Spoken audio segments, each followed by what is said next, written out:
This is gonna be an awkward video for some people. When you think of a street gang, what do you think of? Do you think of bikers riding through the streets, being tough guys with tattoos, the kind of guys you don't want to mess with? Or do you think of more urban street gangs with their graffiti and their firearms and their drug sales? Do you think of trailer parks? Do you think of prisons? It doesn't really matter what you think of. What you don't usually think of is a police officer, or at least in this case, sheriff's deputies. Our investigation found these deputies are allegedly encouraged to shoot people. An alleged gang of sheriff's deputies within the LA County Sheriff's Department known as the Executioners. And according to these deputies, to justify those shootings, they plant weapons on suspects. They are LA County Sheriff's deputies who have been linked to violence, both inside Men's Central Jail against inmates. I need help. And on the outside against their fellow deputies. They're sheriff?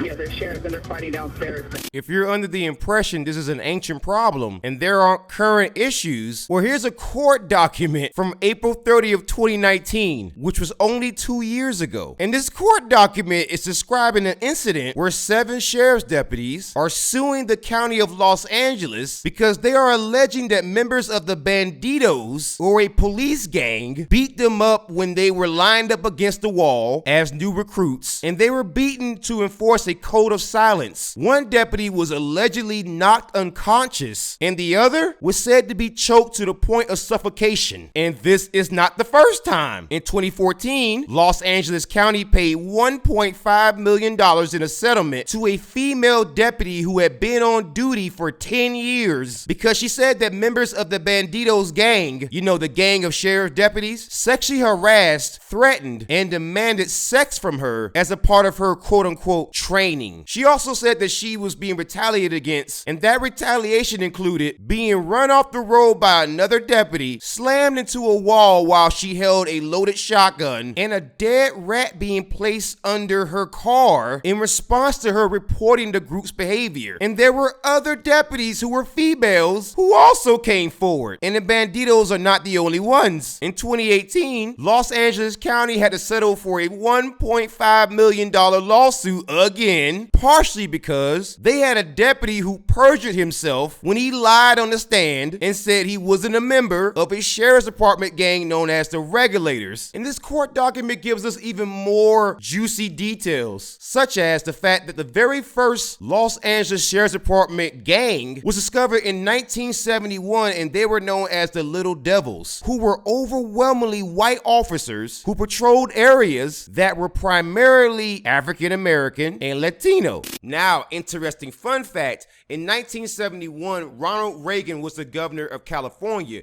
He was also the governor of California in 1967 during the Mulford Act. Now, why would I mention that during this period? Well, you had the Black Panther Party, who was open carrying firearms throughout black neighborhoods across the country, but especially in California and especially in LA, as a response to law enforcement aggression. As you might imagine, law enforcement were a little bit more aggressive with black people during the 60s and 70s, and they haven't changed much right now because you have the same police gangs who were based on white supremacist gangs in the first place. Don Mulford saw the Black Panther parties show up to the California State House with their firearms and also patrolling black neighborhoods with firearms, open carrying, to protect black people from the cops who, as you can see now, why they were doing it. This puts a brand new historical context as to why the Black Panther Party wanted to open carry so bad and why racists like Ronald Reagan and Don Mulford at that time didn't want to do it, because they wanted the police to abuse black people. It's pretty obvious at this point. If you had literal police gangs who were literal white supremacists, even now they are literal white supremacists, but they were especially back then, that kind of explains why people were open carrying to protect black people from the cops. But back to the video. While the Little Devils played a pivotal role in creating these gangs, there is another group that you must know about, because once you understand the history behind this sheriff's gang, you'll understand just how bad the problem truly is. one of the very earliest Los Angeles Sheriff's Department police gangs were in fact the Vikings. There is a number that is associated with the Vikings. It is 998, and that is a code for officer-involved shooting. It is also a code that is reserved for an officer who has shot someone. A former Los Angeles Sheriff's Department undersheriff named Jerry Harper once described the 998 tattoos as a, quote, mark of pride, end quote. The Vikings were at a station called Linwood Station, which is why they were called the Linwood Vikings. And at that station, they had a map of their district, of their jurisdiction in the shape of Africa. And on the walls were racist cartoons depicting black men. These were mostly white officers who patrolled black and Latino neighborhoods. And if you want to know how bad this gets, then you're going to have to understand a little bit of historical context. Some of you may be too young to remember the Rodney King riots, or LA riots. These riots happened shortly after 3 police officers who just beat Rodney King in the streets of Los Angeles as a bystander filmed it, and those officers faced no punishment. They all got off, and people painted it as that was the singular reason for all the rioting. Well, there's some historical context behind the riot. Interesting fun fact: if you were to read from Knock LA, who keeps track of these people and also provides the evidence for this, you would see an article from March 22nd, 2021, and that article is titled "Linwood's Worst Nightmare. The Vikings terrorized Linwood residents for years. The residents fought back." So are you starting to get the reason why we have some riots? And they looked into more than 5 decades of this group and other groups going after people based on skin color and based on the fact that they would just get away with it. Because this is essentially like giving a gang member, a Crip or a Blood or MS-13 member, qualified immunity. They're saying there's at least 18 of these gangs within the LA County Sheriff's Department. And that's just one sheriff's department. This is a countrywide problem. In the early 1990s, there was a small band of lawyers who formed the Police Misconduct Lawyers Referral Service, because those lawyers realized how difficult it was to sue the police, and even if you did sue them, how difficult it was to make them face some resemblance of justice. Shortly after they formed this group, in 1988, the group represented a woman named Oni Palmer, who just had her house destroyed. If you look at this picture, that is a real picture.